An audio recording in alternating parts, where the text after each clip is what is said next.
Hello everyone, welcome back to our mini vlog. आज children's day so we three decided to go to the mall. आधी मी ready झाले, मग राहीला ready केलं. राहीची मस्ती थांबतच नव्हती. पापानी राहीला शूज घातले, थोडा क्विक फोटोशूट झाला आणि आम्ही निघालो.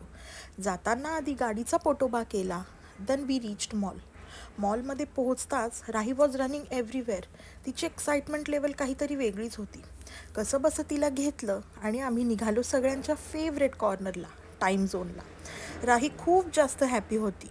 मी कार्ड घेतलं and we started playing games. मी पण एक गेम खेळले, बट मला काही समजतच नव्हतं. नंतर समजलं की गेम वॉज नॉट वर्किंग. राही आणि तिचे पापा दोघं पण मस्त गेम्स खेळत होते आणि पापाने नंतर राहीसाठी एक बॉलसुद्धा जिंकला. मग राहीला हॉर्स राईडवर बसवलं. आधी ती घाबरत होती, बट नंतर she enjoyed. And then we said bye bye to time zone. मग आम्ही दिला राहीला एक छोटासा donut treat and she loved it. मग आम्ही गेलो डिनरला ह्या रेस्टॉरंटमध्ये, कारण मला केरला स्टाईल फूड ट्राय करायचं होतं. ऑर्डर दिली आणि राही तिच्या डॅडसोबत टाईमपास करत होती. मग आलं आमचं food and food was so delicious. And राही पण फूड एन्जॉय करत होती. मध्ये मध्ये तिची मस्ती पण सुरू होती. अँड फायनली आमचा डिनर झाला. थकलेले पण हॅपी फेसेस घेऊन आम्ही निघालो घरी जायला. Hope you love the vlog. Thank you for watching. Bye.